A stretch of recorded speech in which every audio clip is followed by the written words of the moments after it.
Welcome back to Outside Views, and today I want to do a little time travel because today I want to delve into a topic that still makes my blood boil. The spectacular, humiliating diplomatic defeat of Great Britain during the Brexit negotiations. The title of this video is How Britain Was Out-Negotiated on Brexit, but really the question is, how could they possibly have lost so badly? As someone watching this from the outside, it was a masterclass in political incompetence, a national disgrace disguised as a show of strength. The most painful, yet clearest evidence of this failure comes from the secret diary of the man who ran the opposite side, Michel Barnier, the EU's chief negotiator. And his 2021 publication confirms what many of us suspected all along. Britain's leaders were completely, utterly outmaneuvered. The result, as former Downing Street Chief of Staff Jonathan Powell correctly summarized, is a flawed withdrawal agreement and a deeply disadvantageous future relationship. This isn't just about an embarrassing diary. This is a wound that will cause major problems for the British people for decades to come. And Barnier's account provides 5 key reasons why Britain lost at every single turn, and they are shocking in their simplicity. And some people will ask now, well, it's from 2021, why are you talking about it today? Because, especially as a German, I have to say this. Look at the past and learn from it. And obviously, a lot of people haven't learned from that one when I look at the AI deal that Starmer now did with Trump. But let's get back to Barnier. First, Barnier, the EU's negotiator, was a master of every single detail, every regulation, every potential loophole. And meanwhile, Britain's first Brexit secretary, David Davis, literally turned up empty-handed. Barnier wrote that he was shocked by Davis's nonchalant approach. Imagine sitting down to the most important negotiation in your country's modern history and not even doing your homework. That wasn't a negotiation. It was a surrender from the first day. And second, the EU 27 stood together, a formidable united front. Britain tried every amateur trick in the book attempting to bypass Barnier and appeal to individual EU states, hoping to pick them off one by one. They were repeatedly sent back to Brussels, back to Barnier, with their tails between their legs. The EU knew what unity meant. The UK's leadership knew only internal squabbling. And third, the EU knew exactly what it wanted from the start, the integrity of the single market and the political union. Britain, however, was consumed by its own civil war. Barnier wrote that then Prime Minister Theresa May spent more time negotiating with her own ministers than with Brussels. The UK negotiators were constantly looking over their shoulders, trying to placate their own extreme wing, while Barnier was simply executing a clear, consistent strategy.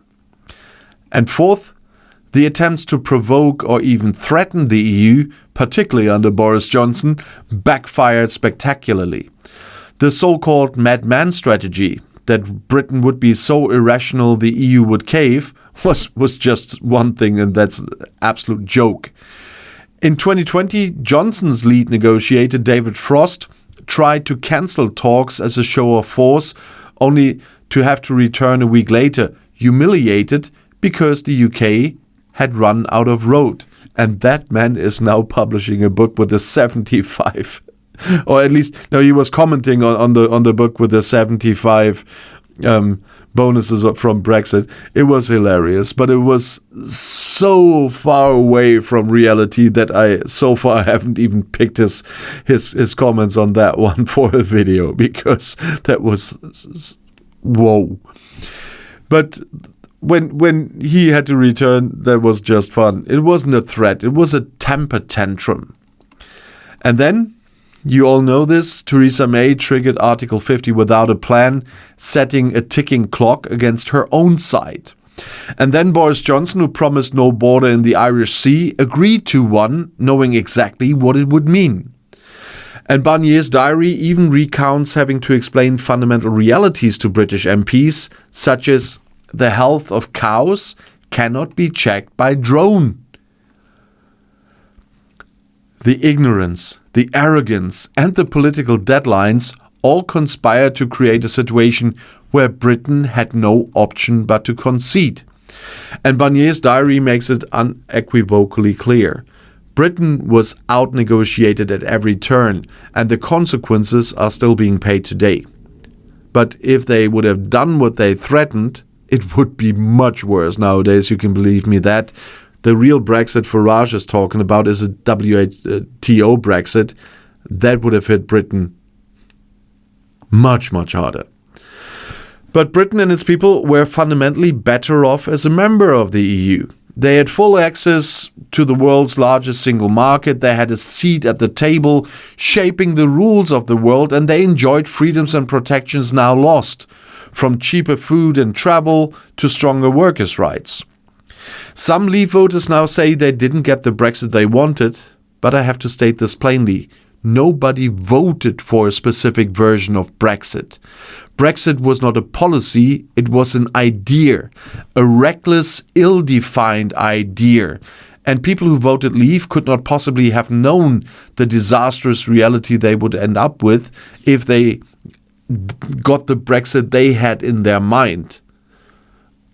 The reality they got now was told to them by people that did not want to vote against the EU. And now many of them, along with the majority of the country, regret this reality. As Jonathan Powell rightly concluded, there should have been a full inquiry into why Britain, once so proud of its diplomatic service, was so utterly and completely defeated. We will likely never get that inquiry, but Barnier's diary is the closest thing we have to a definitive ruling here.